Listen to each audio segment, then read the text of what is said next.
Hey everybody, how's it going? So welcome back to Raygate Lake and welcome to episode 5 of Reel Up My Park from scratch. And if you're finding us for the first time, then absolutely welcome aboard. It's great to have you here. And if you're coming back because you're liking the series, then thank you so much for coming back. Your support is absolutely awesome.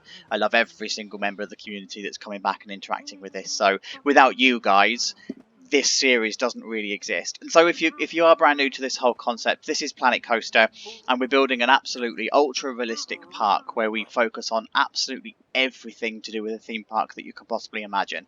So in episode 1 we did this whole turnstile ticket area and the supporting offices that live in the background, so everything in here is all fully detailed, fully supported, fully fleshed out as if it were to be a real office. And then in episode 2 we focused all around the box office area and the toilet area, the guest services area, this restaurant which needs finishing off, and the gift shop as well. So this is the sort of thing that we're designing in here. Episode 3 we were focusing over here on our Eurofighter. So this is a coaster called Centurion that would have been placed in the park most recently, probably for an anniversary. It's a key ride that's been located in this space because it felt like they would have had spare space to do something with. And then in the last episode we were dealing with this maintenance area and the admin office area, where we were just dealing with this idea of big metal sheds that are cookie cuttered, where you'd have different things happening inside it. So this one, for example, is the retail area, where you'd have all of your signage and some of your stock and things, and then you'd have an office area for your retail support stuff in here. And so for this episode I'd like to start to actually build some of the theme park. So over the last 4 or so episodes we've just been doing all the infrastructure stuff, you know, the boring stuff of theme parks, the offices and all of that support structure, the maintenance stuff. And there's loads of people out there that are now probably thinking, oh, just get on to build the fun stuff of the theme park, please. So that's exactly what we're going to do. I think we've done enough of that preparing of all of the admin stuff in a park. And so this episode, what I'd like to do is box off the idea of having a lake. So it's a bit pointless having a theme park called Raygate Lake if there is no lake to actually have in the park. So I'd like to put the lake all along here. I don't know how far around I'm going to go with the lake because I'd like it to grow organically with the park. So I definitely want to do the sightline along this path because this is the next bit that we need to complete. And so if you just imagine walking through the turnstiles and coming out here to this expansive water. And I've also got these visions that we're going to have some kind of roller coaster that flanks the lake as well. I like the idea of there being a more older coaster that probably would have used the lake as some kind of a feature. So again, I'd like to have that organically growing. I'd also like to develop this area a little bit more. So I know that in previous episodes we said that we were going to finish off the restaurant area. So that obviously needs touching up. The small back of house area needs building here. It's not going to be to this extent. There's not going to be warehouses and stuff. It'll just be a concrete thing with a gate, a couple of bit of clutter. We're not talking like masses. And then in this area as well, I'd like to start putting in some of the rides. And I'm getting a feeling that this would be more supporting rides rather than key attraction rides. So we're dealing with things like maybe the waltzers or a Ferris wheel, and then there might be one supporting thrill ride, but we're not talking a big key ride like the gyro swing or the screaming swing. It's probably something like the breakdance. And I'd also in this part also like to start to vary some of the terrain as well. So we're going to start taking it uphill because I've got a vision that I'd like to bring the terrain up slightly so that this is slightly higher, which then lends itself to this sort of area being a log flume where the path has already gone up the hill enough, and then it goes over a bridge and the drop goes underneath the bridge. And so that's kind of what I'm thinking for this area. I don't know how much space it's going to take. I'm talking about it being over here, but it might actually be more here. So that's kind of where I'm thinking. I'm not thinking so much about kids area right now. I'm wondering whether the kids area might fit more in here. I want to let this grow organically around the park. So that's going to be my focus, I think. So I think without further ado, I should probably just get on and actually see where this is going to take us. So let's see where it ends up. Here's the first update. Alright then guys, so Raygate Lake has a lake. Look at this. And I've toyed with this one quite a lot, so this has taken quite a lot of configuration, because when I was placing the lake I knew I had to be very aware of it being a man-made lake, and I knew that it had to be placed with a purpose. And so what I wanted to do was make a feature of the sightline and the reflection pool of the lake, and I didn't know what I really wanted to have reflected. I knew that when I was designing the original part of it, I wanted the roller coasters and all of the rides and everything to have that reflection in the lake, so you've got this beautiful vista. But when I started to put it down, I noticed that these mountains in the background were actually also forming part of that reflection, and I wanted to then make more of a feature of this. So I had to spend quite a lot of time configuring the size of the lake to make sure that the reflections were just enough to be in the lake, but also allowing us to have the reflections of the roller coasters and the rides that we're going to be placing around it. And so as a result, I've ended up with a lake of around this size. And then I've also decided to bring the lake around to the other side as well, because I wanted to have a bridge feature with the railway line, and also some kind of a pier feature where you could sort of sit and have something to eat and just let the world go by. And the only place really that I could do it and it was feasible was at the end of the main street, because I knew that I wanted 3 paths coming off each direction because of the guest management side. So you've got one that goes down to the right hand side to the rides that we're going to play shortly. You've got one that comes straight across and it would be almost like a shortcut to whatever's going to be the other side of the lake, and then you've got one that comes around to the left, around to the Eurofighter and whatever we're going to put in this aspect here. And so that's how I sort of designed the lake, and it's been various sizes, it's been various configurations, heights of water and everything, and this is the one that we've settled for. And so I then started to decorate the lake as well. And so I couldn't find any UK precedents for this, so I borrowed it from Heide Park in Germany instead, or Heidi Park in Germany instead, where I've lined the railway line with topiary hedges that are quite tall. But then when it comes to the path interacting with the water, I've then taken the opportunity to lower the topiary hedge so that you can look over the hedge and you can see the water. And then the hedge completely stops, and then we turn to something that I've seen at Drake Manor here in the UK, and this low fence styling that you've got that then goes all the way around the lake itself. And so the reason that I've done that is I sort of took this design decision of how did I want the lake to be. So in previous Reel Up My Ride episodes, we talk about guests doing stupid things to do stupid things.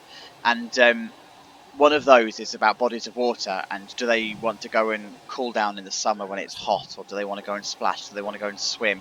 And the question then becomes, do you want them to do that, or do you want them to not do that, essentially? So you either need to make it safe for them to do it, or you prevent them from doing it completely and completely stop them. And so what I've gone for here is a bit of a hybrid. So I've said, actually, if you want to come down and interact with the water by coming down onto the bank, then you can. It's safe enough for you to do that. It's a man-made structure where it's got a clearly defined end of the water, so that it's this concrete, almost pillaring that's going across the actual shoreline of the water itself. So it's very clear definition between land and water. So you're reducing that risk of drowning, you're reducing that risk of landslip into the water if it gets banks a little bit muddy, etc. But the park is also saying, we don't really want you to do this, so we're going to put a fence along here to say, actually, please stick to the path, because subconsciously a low fence is still enough for some people to say, actually, I shouldn't be in that area. But the park is saying here, actually, if you do end up wanting to interact with the water, it is perfectly safe to do so. We would just rather you didn't. And so that's what I've done here with this low fencing. And actually, I need to put in some kind of vegetation and everything along here. I don't know how built up I want this to be overall, but it looks quite good actually. It sort of frames it off quite nicely, and it makes it look quite man-made. And obviously, I need to do terrain painting and everything along here as well. It's not going to be completely grass, and it's not, because that's just not real, is it? And so then the next bit that I've done across here is continued the railway. I always knew I wanted it to meander its way through the entrance area and then come around this way up to here where it would eventually be another station.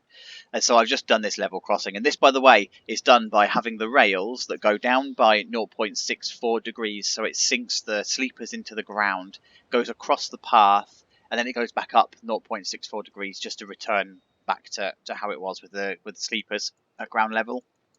And you need the terrain collision for rides off for this to actually work, but it just gives that impression that you're sinking the rails into the ground, and it actually works. The only thing is it doesn't stop the guests from walking when a train arrives, but that's a limitation of the game. That's not something that we can even have any remote control over. So it looks really good. Just need to do all of the detailing along here and making sure that all of the foliage and everything is around. And then we've got these two pier, well, the three piers actually. We've got the two bridges and then the actual pier aspect itself. And I wanted this to be a bit more rustic wood. I wanted it to feel like it was more natural than it would be brick. The propensity and the temptation would be to have it this same stone brick just to continue this idea from the entrance. And I'm still toying with the idea of having these brick pillars along here and along here, just to give that continuity from the entrance area to the bridges. But I'm going to need to see how that's going to pan out when it comes to the actual detailing of this area. But what I've done here is I've put together, just using a TMTK plank and then in-game beams and everything, just this idea of a rustic wooden fence that's then covering up the edge of the path using this same wood as well. And it looks nice because it's sort of, when it clips, you allow it to clip a little bit because it creates this slight texture variance, and I quite like that sort of imperfection that you get, and it breaks up the texture because, as you can see, the textures repeat, and no matter how many times you flip things over and put them at jaunty angles and everything, you're always going to somehow get some kind of a repetition. So allowing it to clip into the actual path itself works quite nicely because it looks like it's worn down. So that's kind of what I've done there. And then underneath here, I've just made sure that everything has got a concrete pillar support, and because of erosion and because of rotting of wood and everything, the concrete pillar support just pokes out at the top of the lake, and that kind of gives that impression then that this would probably be the highest that the lake would be, because of the concrete pillar. And then I've just used the haunted house beams just to create that that beam that goes across the supporting struts. And I've also added in these, and I've done this in the wooden roller coaster that I'm doing with the PC Imaginers, and it's this idea of using the brackets from the screens as bolts. So quite often when you see wood being joined and everything in Planet Coaster, we just leave it as a join in the wood and it's just believable as it is. But sometimes you have enough space to play with it to really draw out that realism and say, actually, this is how these pieces of wood would be connected and joined. And so that's what I've done there. All of the bigger, thicker pieces of wood where I have the space to hide the actual thing itself, they all have those in there. And I've done exactly the same over here on the railway bridge. So where I've got the space to hide that bracket, I've put it in. Same principle, the concrete pillar comes up, then you've just got the joins. And the same here. I've just given that aspect of this is being bolted to the actual piece of wood because I've got the space to do it. Whereas I couldn't do it with these pillars because they're too big. Sorry, the brackets are too big for this area here. So the actual bridge itself is quite nice. I quite like how this has turned out. And actually, you can see there that there's the bracket principle. So obviously hide this in some capacity. And then over here, I've used the same principle. I wanted this overlapping cross structure because it's a little bit more sturdy when it comes to the pier itself. And then this bit here is just going to be concreted off. And I needed to have a strategy of ending this brick, but as you can see, because it comes out on a corner and because it comes out at jagged edges, and because it's a patterned texture, you can't really toy with it too much. It's not very versatile because the lines don't match up, and then when they do, you get diagonal lines versus cross lines, and so that you just don't see that in real life. So what I've decided to do is this principle here where I've used the concrete padding and you're able to have it more versatile. I'm going to have this here as well where it's going to be a bit swoopy and a bit swooshy. It's going to be a bit crazy paving style, but it's going to be able to hide all of this gap and make it look like it's all one big piece. And then these planters are then just in to break up the area. So that's where we're at the moment. So what I'm going to do now is detail this area and get it finished, do an update, and then I'll come over here and do the rides. So I think I've talked for long enough. Let's get on with the next one, shall we? Alright, so here we are back at the location of the first update, but now the big difference is that everything is fully detailed. And so I wanted to do this episode slightly differently because we're working on two separate areas of the park as opposed to one big area. So I wanted to finish off one area before then moving on to do the next area in the second half of the episode. So let's take a look at everything that we've done then. So we've now got ourselves this beautiful lake, and it's now got enough foliage to break up views.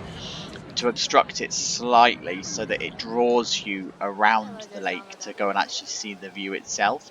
And we've got these awesome TMTK ducks that I've managed to find. I mean, don't get too close because sometimes they disappear at different views, but it's fine. And they sort of swim, so sort of squint, but they float on the water, and they are just so believably ducks. Like, they're really, really good. They're so awesome. But that then led me to building the duck food stall thing, you know, like in terms of monetizing areas and everything. This would be an area that you'd go along and you'd buy some duck food and throw it into the pond. And this then also leads me quite nicely back to that idea of doing things safely. So the park doesn't necessarily want you to go down to the water, but if you are going to go down to the water and enjoy the water, at least do it safely and make a feature of it. So that's why you've got some duck food here. And then they're sprinkled throughout the lake as well, so that if at any point you wanted to stop and feed the ducks, then you can. And then you've just got the ducks that are congregating in the area. And so I've also detailed everything along here, so a bit of overgrowth when it comes to the railway line, but also a bit kept as well, where you might be able to get a strimmer or whatever in just to keep the grass down and everything. And then I've also put the gravel for the railway line all along the railway line itself, and that goes up to the second level crossing and then onto the bridge. So that's come across quite nicely. Put all of the signage across the railway fence as well, just to make sure that you know it's the right area. Make sure that that's all fine. We've now got ourselves a lovely little fountain. So it's just a nice little water feature that's there. And like I say, when we develop the other side of the lake as well, we're going to start putting in some other stuff for the lake as well. So, but I've made sure that I've kept to as much detail as I possibly can and need for the fountain. So the fountain is sitting on a concrete base. It has the vents for all of the water that's going to be drawn up and sucked up.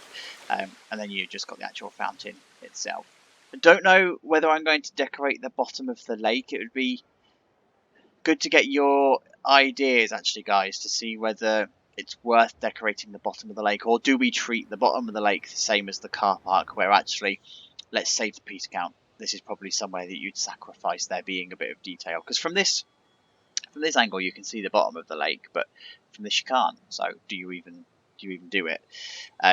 So along the side of the lake, then, just where we've got the actual edging itself, I've done the terrain painting. So where you've got areas of high wear or areas of growth, I've just put the mud and the rock down. But then I've also varied up the grass textures as well, so it's not just one solid grass texture. So you've got a little bit more overgrown grass than you would do shorter grass, but then you've got intermixed with that all of the flowers and some of the leaves and everything that are coming down as well.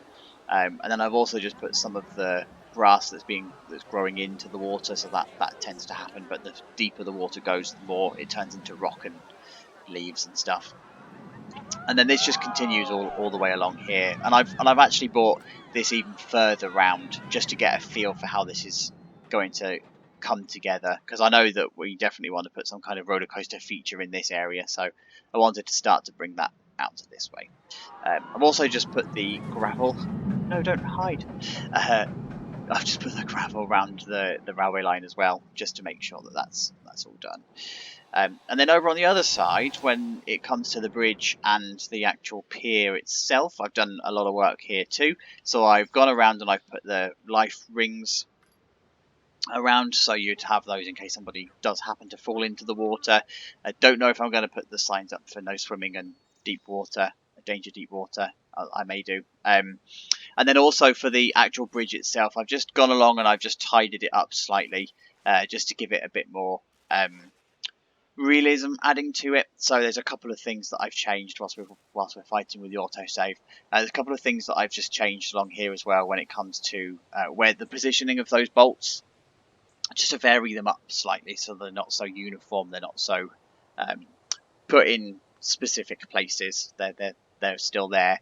And then all along the side of this, I've now also just added in this idea of some kind of a retaining wall. So I wanted the other side where the guests are and everything. I wanted that to all be where you would go if you wanted to interact with the water. So all along here, I wanted it to be quite low. And then over on this side, I wanted this to be more of a retaining wall, as if this is, it's an artificial lake, remember. So I just wanted to make a feature of that. And you've got a slight walkway along here because you've got an exit point So if you do happen to fall into the water and you can manage to swim to safety, then you do have an exit point here. And if you have an exit point, then you have to have some kind of a walkway or runway. And then I've also just put this ramp in as well. So you'd need to service the lake at some point. So I've just put in the ramp so you can get boats and everything and vehicles and whatever down to the actual water line. But obviously you're going to be cut off by this bridge. So you're going to have multiple ramps around the lake at some point. So you would need a ramp to access this area, a ramp somewhere to access this area, and a ramp to access this bigger area, which is what I put in there. So, but the actual ramp itself is fenced off, so you can't get in without any kind of permission, and it's quite strictly staff only. Do not enter this area. It looks quite good actually. The curbing just down the side just sort of gives it that bit more of an outline, and then it comes down into the water itself. So quite pleased with that. And then I've just carried on the fencing all along this way as well, just to start to get a feel for how this is going to look in a natural state, and then just change some of the terrain as well, just to make sure that we've got some variation when it comes to the sight lines, particularly as we're about to vary the terrain coming into this area as well. So this almost starts that process, and it's going to feel like the path is cutting through the terrain. So that's it. That's the main detail. So the next part of this episode is going to be focusing on this area here and how this is going to work. So I definitely am going to want some kind of ride profile set up. So we're going to have 3 or 4 rides in this area. Also a couple of shop outlets. You can go and buy food. And I also want to start introducing the idea of games as well into the area. So I think what I'm going to do is bring the path around this way so it runs alongside the railway line. And then it goes up into a hill. We're going to have some kind of flat rides. And then in this area, it's going to be bordering this new ride area that we're doing. Have some sort of game stalls along the way, and then some food stalls along the outside, so that we can make this backstage area make sense as well. So that's what I'm going to be doing, and let's see how that turns out. Alright, so we've got ourselves 3 new rides in the area then, and I've also started some work on the buildings, but I wanted to do a real quick update and split this into smaller updates so that you can see the work that's being done, particularly as this building at the back here isn't staying. I'm about to move it out and start a redesign process. I want to use this building elsewhere in the park later on. So as promised then, the terrain is starting to be varied as we go through the area. So we start off on a lower point down here, and then we're moving up through plateaus. So around the back of the chair swing it goes up a level, and then up to this plateau here it goes up another level, and then it comes to its highest level at the back here, and it raises actually about 6 meters, so it's quite high, but it's now going to create just enough height for us to put the drop of the log flume underneath it and have a bridge over at the top and bring it round by the railway track. So this is exactly as I wanted it to be, and it's a nice gradual incline as well, so it's not something that you desperately notice. It's not this huge impending hill that's in front of you there. So it's coming across quite nicely, and it's giving a bit of a height variation here as well. So you've got this slightly higher down into the actual lake itself with a path that runs alongside. So yeah, this is coming out quite nicely. I've chosen 3 rides then, so I've got the chair swing, I've also got the breakdance, and I've also got the star flyer as well. So these aren't your key thrill attractions that you'd put into this area. These are your supporting attractions. They're close enough to the entrance area here that you can actually go to them and you could be attracted by them. You might do them on the way through to somewhere else or on the way out of the park, but they're not the stars of the shows as such, so they're not going to be causing too much crush. And they're also positioned away from the main path as well, so you're not, in terms of guest flow, you're not going to be impeding the direction of people that are walking this way down to the log flume and this way down to whatever's going to be down here. You're sort of having to step back and out of the main flow to actually get to where you want to go. And so I wanted this plateau area at the top here because I want to line it off with rocks and everything along here with a bit of foliage and everything, just to give that sort of sight and height variation. And then I wanted to keep this area clear so that we can have some trees and some foliage and whatever to make it sort of its own little area, if you like.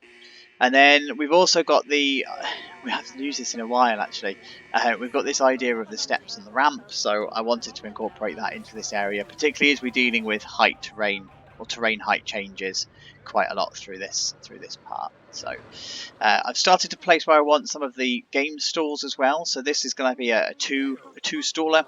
It's going to be like a back-to-back thing, and then this one's going to be one of those circular ones where you might have those ring tosses, or you might have the hooker duck or whatever in here, so I wanted to just mix up what games I'm using in this area.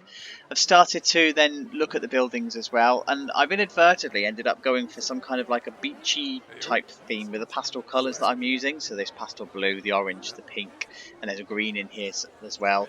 And plus we've also got the neon signs as well. So it's coming across quite nicely as like a bit of a beachy theme. So I think I'm going to run with it. I think I'm going to see what happens. And I'm liking the look of this as well. This is sort of giving off a bit of like chilled out vibes, really. And obviously it needs its detailing work, so it needs all of the stuff like the sauces and the napkins and whatever adding to it. So that's going to be stuff that I do later on. And underneath here, I just wanted to make it look like it was a panel roof. So that's exactly what I've done on this area here. And then on the wall itself, also looks like a panel as well. And so I've also then come up to here, and this is the building that I'm not going to reject it completely because I do want to use it, but it's not going to fit properly in this area. So I want to make this a bit more of a shack style restaurant, same or similar shape, but I don't like how this has turned out in this area. It just didn't feel, it just doesn't feel right. So I don't know what's going to happen with it, and I don't know what's going to take its place. These four things will definitely stay, and these in here, they're meant to be like self-serve kiosks that you can have, but because the game requires you to have ATMs and toilets that are pretty close quarters to each other, I just decided that it's going to need to do that. So I need to do some kind of cover for that to make it look like the self-serve machines, and then make it look like the peeps are actually going to use it. So yeah, I don't know how this building's going to end up just yet. I'm in two minds. I want it to be a bit more shacky. I don't want it to. This looks like a Pizza Hut. I think that's what's bothering me. It looks like an old Pizza Hut building. It looks a bit cheap. It's not that Pizza Hut were cheap looking, but it's a bit industrial for this area, so, and it's a bit characterless, I think. So I'm going to move it out and see where else I can use it in the park. And then other than that, I've just started to do the layout. So here we go with the main path. It's coming around the lake, and then it forks off into two directions again. So I'm thinking of guest flow and how I'm going to distribute people around the actual park itself. So you're going to be able to come around this side of the lake, or you're going to be able to come up the hill here and then along to the log flume. And then I've also started to think about the backstage area as well. So I've curbed off all of this, and I've started to do the whole car park element. We've got some kind of vehicular access coming through from the main car park here, and then we've got a backstage area that we're going to be able to store all of our stuff for some of the retail and whatever. And then I've just bought one of the warehouses across. I wasn't going to originally. I was going to keep this as a wide open area, but it felt like this needed the warehouse to come into this area here. So that's kind of what I've done. And then this road here is deliberately cut off from the main road, so this is supposed to be local access. You know, like you might take boxes in and out and have a golf cart or something that comes through here. But then you've also got the access back to the main part of the park through this gate here. You can come out into this area. And because we're not using steps in any of these parts, then we're able to actually still take them along the road, and you can drive along the path when the park is closed. So as you can see, that the autosave on this as well is starting to take quite some time. It's starting to get to a point now where it's a full minute of autosave for every 10 minutes worth of gameplay. So progress is starting to slow down a little bit because you have to sort of wait for the game to do its thing. So anyway, that's where I'm at. The next update I'm going to do, I'll hopefully have this building topped off, and I'll start doing some of the more detailing work around queue line fences and stuff around here before I then do the final full detail of the area and the finish. So let's see how that goes, shall we? So here it is. Alright, so it's time for your final update before the final detailing phase. So just like all of the other episodes, that's the bit just before I go through with a fine-tooth comb and make sure that everything has got detail, touch up all of the areas that need touching up, finish everything off that needs finishing off, and just put all of the foliage and everything in, just to make sure that we're adding as much as we possibly can to it. So the actual area itself has had a little bit of work. It's now starting to come together and feeling a little bit more complete. The biggest piece of work that I've started to do is around the hot dog restaurant we've got at the top. So just as I promised, I've binned off that other restaurant. That's not even a thing anymore. It's sitting in a graveyard at the back of the park, so I can use it elsewhere. And I've gone for this shack style instead, and I think actually it fits a little bit better in with the area, because the area seems to have inherited some kind of like a surf theme to it, and so this is what I'm going for. I think now is a bit more wooden shack style theming. So here it is sitting on the landscape, and I'm liking that the fact that this path sort of comes up to it. It's not a level thing anymore. It's there, and get some foliage and everything in here just to break up the glass and the walls that we've got here. It should be good. So I've done most of the detailing on the inside. Again, I just need to do the final touches along with everything else just to make sure that it's all good whilst we wait for the autosave. And so I've gone again for this wooden shack. So I wanted to use the similar theming, the similar style that I've been using for the buildings at the very front of the park. In the sense you've got all of these white beams and you've got the corrugated roof and everything's all very clean in the roof area. You've also got the skylight at the top as well that has that like light dappling effect, and there's a couple of reasons that I do this. Really, the first is that vanity reason, is from any sort of area within the park that you're looking at, or any view that you're looking at, you can look down into the restaurant and you can see all of the work that you've done. Sometimes when you put a roof on a building, you lose all of that beautiful work that you've done on the inside. So dark rides, for example, are just notorious for that. You spend all that time decorating the inside just to then completely lose it again. And so I've also chosen a slightly different color scheme to the original color scheme we had before. So I've got this white and red going on, and the black brick. So it creates that contrast as we're going along. Just put some lights up along the ceiling as well. Again, nothing heavy on the light. I just wanted it to keep it a really sort of light-hearted, if you like. Um, and I just wanted to have that sort of ambient lighting rather than real stark lighting that you get from fluorescent tubes and everything. Then you've got your menu boards and everything that's sitting on the back, and then you've just got your service station along here that's just got all of your necessities that you've got. So things like your litter and your sauce bots and people walking through things that they shouldn't be walking through, but there's a barrier there.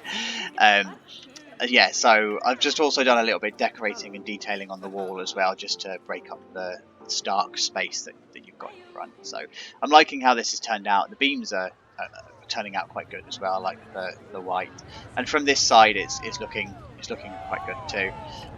So elsewhere then I've started to also line off the paths with all of the rock work that I wanted. So this is now looking like the pathwork itself isn't so much of a solid line anymore. We're starting to break it up and dapple it across. So adding in the foliage and plants and everything along here, this is going to be looking quite good. Started the process of queue-line fencing as well. Wanted to keep it really simple on this one, just to go down that whole budget route. And then I've started to put the concrete padding around as well, just to make everything come together as one concrete pad. And then I just need to put the curbs around the outside just to make sure that everything is as you would expect it to be with a big concrete pad.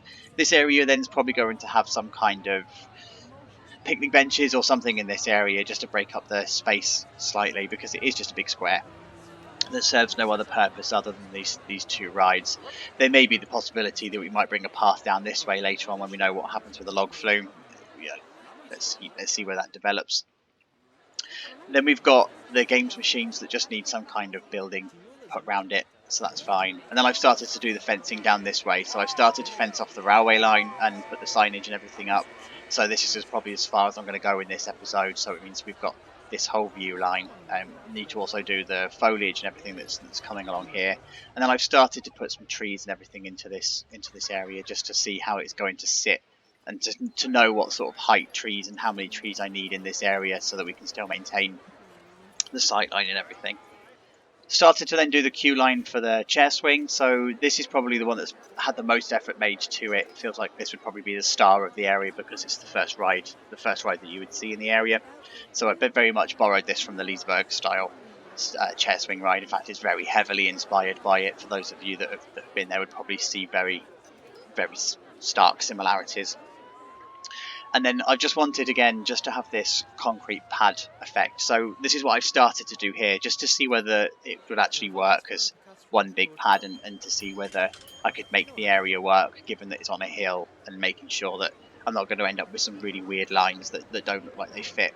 And this bit here looks like it's going to be okay, so I can go ahead and finish that off.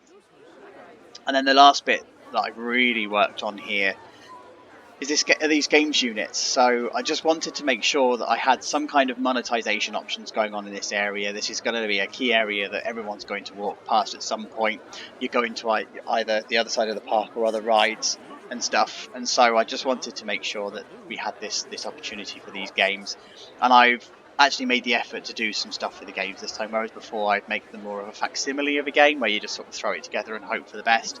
Now I've actually started to make an effort. So it needs its finer details, it needs its roof, and it needs all of the prizes and everything adding to it. But this is going to be one of those games where you throw the ball into the mug and just see whether you can get it, and you might have different prizes for different mugs. So I've just pulled that together. Over here would be the more the throwing the ball into the bucket, and you've got to hit the back wall and it land in the bucket. And I don't know how to win on those games, but apparently people do. And then the other side, just a simple target thing. Just need to sort out that colour, actually, that's the original colour. So yeah, just to put a target thing, and I've just tried to give it a little bit of a theme and a bit of decoration just to break up the monotony of it being copied and pasted. But essentially they're just the same games units used twice. And then I've just started this process again of just tidying up this bit, so making sure that everything is all clean and everything is nothing's poking through where it shouldn't be, making sure that everything is as you would expect it to be in real life. And then out the back here, I've just started the process of adding on a kitchen building. So because we don't have one at the moment, this feels like this would be more of a kitchen building. I'm not going to do an interior for this. I'm just going to leave it as an empty building with representative windows and necessary outside stuff, the guttering and everything along here. And then just starting the clutter work in the yards just to make sure that it's feeling real. A little bit of a break area, a few pallets and boxes and everything around just to make it look like it's a serviceable in-use area. And so that's pretty much everything that I've done so far. All I'm going to do now is just finish off the area, and that should be episode done, and we can do the full tour of the area. So without further ado, let's take a look, shall we? How did it turn out? Well, it turned out like this. So just like that, we are done. Well, to an extent, we're done. There's a little bit of work that I still need to do around the perimeter and in this backstage area, but I'm leaving that for an episode where we actually finish off all of this area anyway. So I'm happy to put this aside as being partially done, in the sense that we've done enough detailing around this area just to make it believable for now on the sight line, and then we're going to come back and just fit it out. Like, this warehouse needs filling out and stuff once we know what the park is going to be using this warehouse for, so that's fine. But we're done, and it's another area that's come together quite nicely, actually. You don't even notice from here, you don't notice the terrain change, and I like that about this area. It does change, and it's a very obvious change when you look at it from a building perspective. But when you're looking at it from peep level perspective, you don't notice it, and it's nice. It's good. I like it. So we've got ourselves a few ride names. So we've got Cyclone, that's our swings. And then I've just put all of the foliage and everything around the outside as planned. No trees because it swings. So we don't want to put anything on here that's going to be interacting or a potential collision with the actual chair swing itself. So I've just made sure that I've kept the foliage as low as I possibly can, but it's still there just to kit out this area. And you've also got obvious gaps as well, so those gaps are done deliberately.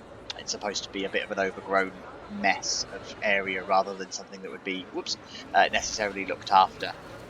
So that's what I've done there. And then we've also got, I think I called this one break speed. So we've got break speed, and we've got our ride signage and everything on this one. I think it's just broken down, so that's why my sign still says 45 minutes, but it's not actually 45 minutes. And it's coloured almost a bit like an American Taxi, actually. It's that orange and black kind of theme. And again, this is raised up, and you don't really notice it, but I've done this again so that the site continues from this point onwards. It continues up a slope, up a hill, and you're just looking up at break speed, and it's there, just quite dominant on that sight line. But it also hides the view of the car park as well from behind, so it's serving a bit of a double purpose with that.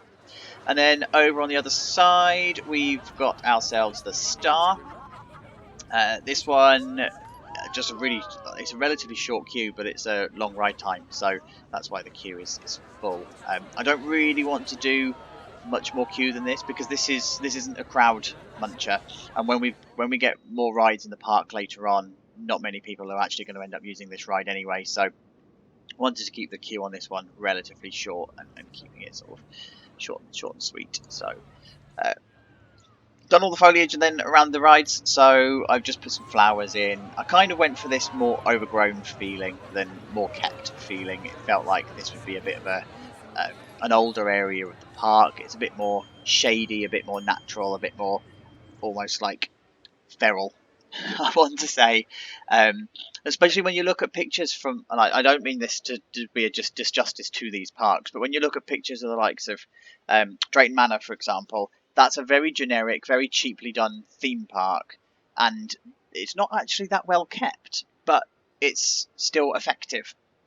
So like you're going to find at Drayton Manor, there's a lot of rundown places, there's a lot of areas that need some attention, there's some parts that need cleaning, and there's flowers that are overgrown. And around the side of Shockwave, there's a seating area that looks like it's a really unkempt area, but actually on park, I bet it's a nice place to be because it's set aside from everything. So that's kind of like the vibe that I wanted to go for here. You know, they may have touched it up slightly and done some decoration to the buildings and put some stuff in, but the actual area itself isn't really prime. Well, it's prime real estate for a theme park, but it's not their prime estate. They don't want to put anything key here because it's too close to the entrance. So they're sort of just padding out this area with stuff, and they're going to be spending their money on the big attractions that they're adding in later on down the line. So that's kind of the vibe that I'm going for with this one.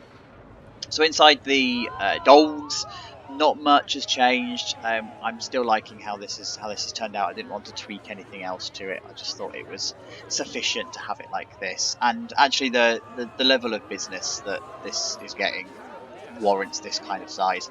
I also didn't want to do anything to the ATMs. I just ended up doing something that was 800 pieces, and we just need to save the pieces. So if anybody's brave enough to tackle something on TMTK that I could potentially use as self-serve machines that you would find in the likes of McDonald's or Burger King or wherever you may be eating, then please do send it across, and I'll absolutely include it, because this is the idea of this. We're sort of tricking the game because we need to have ATMs relatively close, and toilets is the other thing that I haven't got in this area, but the game would demand it, but a real park probably wouldn't. Yeah, so we need an ATM, so we're sort of tricking the game, but I do want to cover it up in some aspect, but I don't want to spend 800 pieces doing it. So, and then I've just put the game stalls in, so I put some clutter underneath the desks themselves, or underneath the actual counters, just to sort of give it that bit of extra. And I've put the lights in, and those lights have all got cables, and I've done the same over this side as well. And then I've also put some of the toys along the outside as well. I wanted to keep this a bit sparse, you know, like the wind would blow through, stuff would get wet when it rains, whatever. Plus there's no real big things on the TMTK side, so I think the teddy bear is the biggest thing that I could use that would cover up space. So again, if anybody knows of any big teddy bears that I could put along the top here, then please leave a link or whatever in the comments. I'll have a look and put those in. And so the railway line, I've also just continued this idea of putting the gravel and everything along the railway line. So from the sight line, this is looking quite nice actually. It just swoops around and then back out that way. And then obviously we're going to have the log flume in the background. Pulled together this little map thing, and I've put that around the park. So I'm going to eventually do an actual graphic for the map. And the other thing I want to do as well are signs, so like advertising signs for things like annual passes, events that are coming up, and also directional signs. So once we know what's in the park, I'm going to be putting the arrow signs to say it's this way to the train, it's that way to this area, and that way to this shop, and that way to get out and stuff. So once we've finished the park and we're tidying it up as the final thing, we can then start putting the map in. So then I've also just pulled together this real simple shelter just for vending machines and also the games machine at the top. It's nothing special, but it looks alright. It just finishes it off quite nicely. It looks authentic enough to be decent, but not really a lot of effort was put into this one. It wasn't as much as building like these, for example. And over here then, I've done nothing else to this one. I've put a little bit of clutter about, you know, the pin pads and mop buckets and stuff, all in there. But the actual look and feel, I wanted to keep this as it was. I was quite sort of okay with it. It was finished when I had actually finished it. The only thing I really did was just to tidy up the actual roof itself, where things didn't quite connect properly and things still not entirely perfect look. But so I need to go back and sort of fix those at some point. But it's done. You know, it's looking good, and I'll do this as part of the backstage bit. This would be a backstage project. So. And then in case you missed it, the actual lake itself is now okay. So I've done no additional work to the earlier parts of the update, but you may have skipped to this point. So just to show this as part of the end of the episode. So we've just put all of the fencing and hedges and everything along the side here. It's just put some duck feeding stuff and some also life rings and everything along the side. Just put some flowers and foliage and just some growth, but otherwise it's kept as a lawn.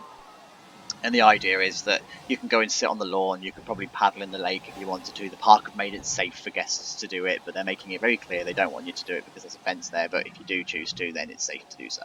And again, these ducks are awesome, so thank you for these ducks. They are just really good. They finish it off just quite nicely on there. And then the actual reflection in the water as well with the lake, looking good. So you've just got the mountain and the lake on there. Probably not, didn't leave that long enough. Well, it's the autosave anyway, so that's probably a good point to actually close the episode. So guys, thank you so much for joining me today. Thank you so much for everything that you guys do as a community. I couldn't make this park without you. I really do appreciate it. So if you do like what you see and you want to stay in touch, then you know what to do. Subscribe to the channel, leave a comment below, leave a like. It all helps the channel, it all helps us to find new fans and to spread the word as far and wide as we can. So it's this is so much fun. So thank you so much. Look after yourselves, and I will see you all soon. Take care now. Bye bye.